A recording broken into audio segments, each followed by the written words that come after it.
तर लग्न आहे एक गर्दरवाडीला बाशीच्या पुरीचं माझ्या त्या लग्नात चाललोय मी आता मित्रांनो. हे बघा आता ही गाडी चालू केली आता.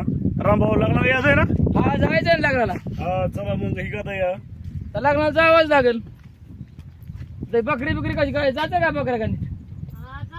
हो आज पाणी बिनी पाजवाच मेंढरा एक मेंढरू पण वाड्यात येलं या. पुकरी बिकरी व्यवस्थित धरा तिथं आणि येतो आम्ही लग्नावर. जाऊ का मुक्ता बाई? आता निघालो या. गाय बिया सोडवायचं पाणी बिनी पिते व्यवस्थित चालवायचं.